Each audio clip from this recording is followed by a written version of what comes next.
Bapa di sorga, kami bersyukur sekarang kami mau membaca dan merenungkan firman Tuhan. Biarlah saat ini, saat dimana Tuhan berbicara kepada kami masing-masing, memakai hamba-Mu yang berdosa dan terbatas dalam banyak hal ini untuk menyampaikan isi hati dan pikiran Tuhan kepada kami semua, agar kami semakin mengenal dan mengasihi-Mu. Lindungi kami dari segala yang jahat, dan biar hanya nama Tuhan yang dipermuliakan. Setiap hati yang telah Tuhan panggil, Tuhan pilih dan tetapkan untuk menikmati apa yang telah Tuhan sediakan, biarlah boleh menikmati persekutuan yang intim dengan Tuhan. Terpujilah nama-Mu sampai selama-lamanya. Dalam nama Tuhan Yesus kami bersyukur dan berdoa. Amin. Kita akan bersama-sama membaca firman Tuhan dari Lukas pasal yang ke-21. Lukas 21 ayat 13, 19 dan 36 ya. Oke. Lukas 21 ya. Oke, kita ajak ketemu bangkit berdiri sama-sama, ketemu baca 3 ayat ini secara bersama-sama. Lukas 21 ayat 13, 19 dan 36. Demikian firman Tuhan. 1 2 3. Hal itu akan menjadi kesempatan bagimu untuk bersaksi. 19. Kalau kamu tetap bertahan, kamu akan memperoleh hidupmu. 36. Berjaga-jagalah senantiasa sambil berdoa, supaya kamu beroleh kekuatan untuk luput dari semua yang akan terjadi itu, dan supaya kamu tahan berdiri di hadapan Anak Manusia. Demikian firman Tuhan. Amin. Silakan duduk kembali. Bacaan firman Tuhan kali ini, kalau kita ikuti dari ayat 1 dan seterusnya ya, itu dalam konteks uniknya ketika pasal ini disusun, itu dimulai dengan cerita Tuhan Yesus tentang, atau ketika Tuhan Yesus melihat persembahan seorang janda yang miskin. Awalnya dimulai dengan situ. Jadi Yesus ketika dia dengan murid-muridnya, kemungkinannya ada mungkin di sinagoge begitu, dan dia melihat orang-orang datang membawa persembahan. Ada orang-orang kaya, mungkin Farisi, ahli Taurat begitu, yang memberikan persembahan yang banyak-banyak, tapi ada juga satu orang janda yang miskin. Mungkin tahu miskin dari dia memberi hanya 2 peser, dan menurut Tuhan Yesus dia memberi lebih banyak dari semua karena dia memberi dengan kehidupannya. Mungkin ini unik kalau kita tarik kepada tulisan Paulus di Roma 12, persembahkanlah tubuhmu, seluruh hidupmu kepada Tuhan. Jadi di dalam pandangannya Tuhan Yesus, memberi itu bukan soal jumlah, tapi berkaitan dengan hati. Ketulusan hati untuk memberi, kerelaan hati untuk memberi. Sehingga kalau kita lihat ya, sekarang ini banyak orang bicara soal, kalau kita ikut ya di YouTube dan sebagainya, TikTok banyak bicara soal persembahan perpuluhan, apapun juga itulah. Menjadi satu perdebatan. Tapi yang uniknya di Perjanjian Baru itu sangat sedikit tulisan tentang persepuluhan. Sangat sedikit tulisan tentang mungkin ajaran-ajaran para rasul tentang jenis-jenis persembahan. Lebih banyak bicara soal ketulusan hati memberi dari apa yang kamu punya, memberi dari kerelaan hatimu. Allah mengasihi orang yang memberi dengan tulus hati. Kira-kira begitu yang sering dibaca kalau persembahan gitu ya. Nah, dan Lukas 21 pasal ini ditutup dengan cerita nasihat supaya berjaga-jaga. Jadi ada persembahan yang diberikan, persembahan yang harus dipersembahkan kepada Tuhan, dan dengan nasihat untuk berjaga-jaga.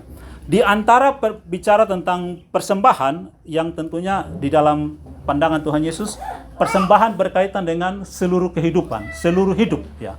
Janda itu persembahannya diterima karena dia memberikan dengan seluruh hidup, dan seolah-olah setelah dia memberi, dia tidak tahu dia mau makan apa lagi begitu. Karena semuanya sudah dipersembahkan untuk Tuhan. Nah, kalau kita kaitkan ini lagi dengan cerita khotbah Yesus di bukit dalam Matius 5, itu ada keunikannya. Berbahagialah orang yang miskin di hadapan Allah, karena mereka lah yang punya kerajaan sorga. Gitu. Miskin itu dalam pemikiran orang Yunani, ada miskin yang dia miskin tetapi dia masih punya makan. Gitu ya. Mungkin gajinya cukup untuk makan sehari. Jadi setiap hari itu pasti dia ada makan. Semiskin-miskinnya mungkin dia.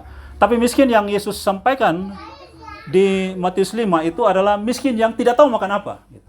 Sangat miskin sehingga makan pun dia tidak tahu makan apa. Nah, orang yang seperti ini, kata Yesus, mereka akan bergantung penuh kepada Tuhan.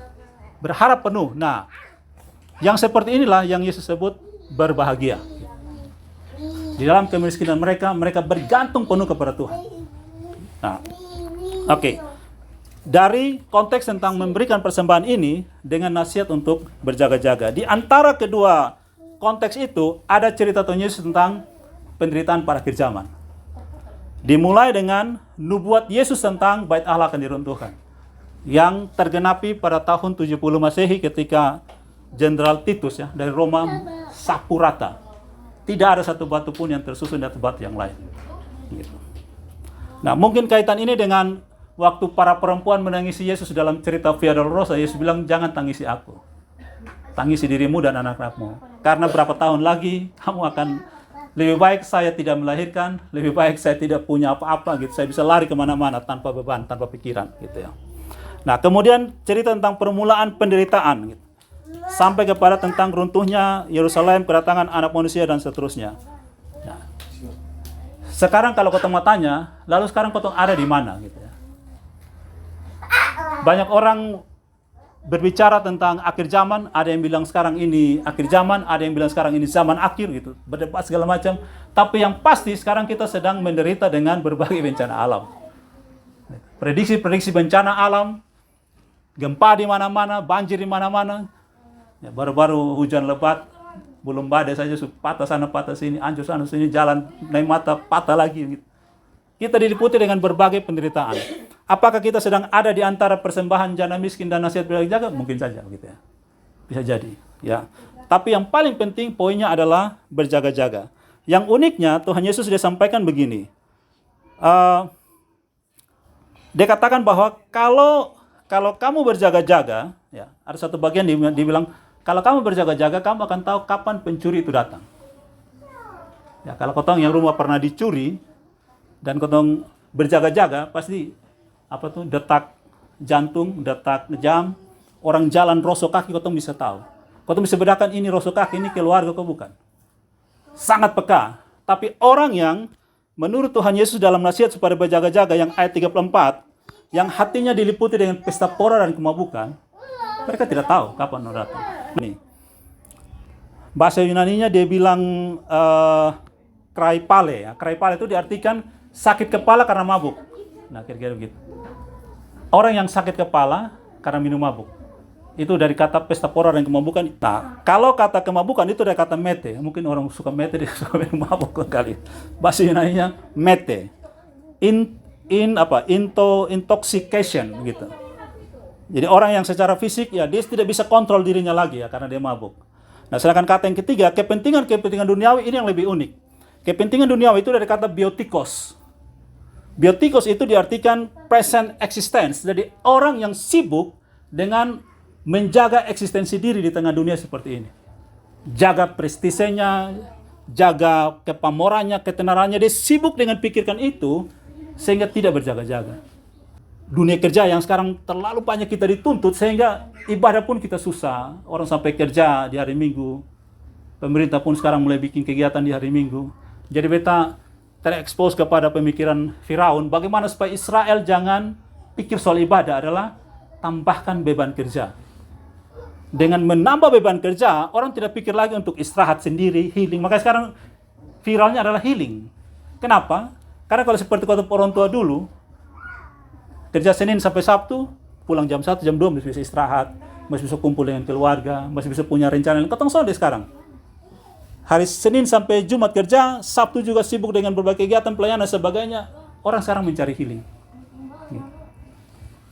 Present existence gitu. Orang sibuk dengan eksistensi diri. Kalau di dunia psikologi namanya apa? Eksistensial ya. Jadi dari kebutuhan menurut Abraham Maslow, kebutuhan tertinggi manusia adalah eksistensi diri. Gitu. Dari kebutuhan fisiologi, makan, minum, seks, pakai, yang Yesus omong di Matius 6, itu kalau sudah terpenuhi, nah dia akan naik sampai kepada eksistensi diri.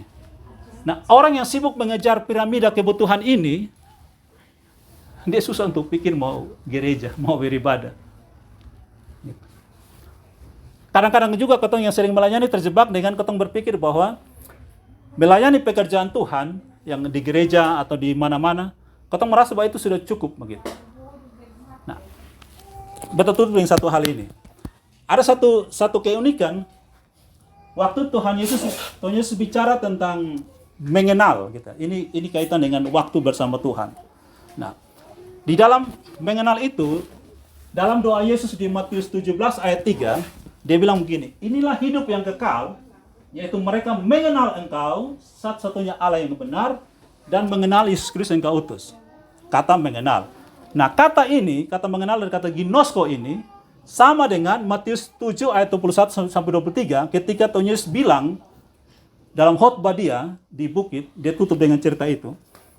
Pada hari terakhir akan ada orang yang datang bilang, Tuhan, Tuhan, Tuhan, aku sudah bernubuat demi namamu, sudah mengusir setan demi namamu, sudah sembuhkan penyakit demi namamu.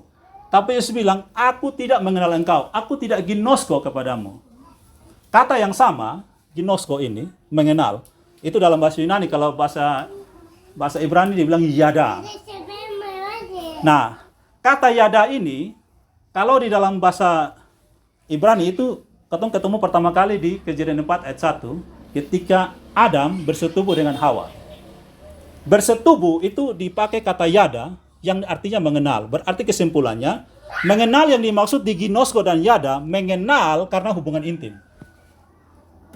Jadi tanpa hubungan intim tidak akan terjadi ginosko. Suatu saat Pak Stef punya kesempatan pergi Jakarta dengan dua cara.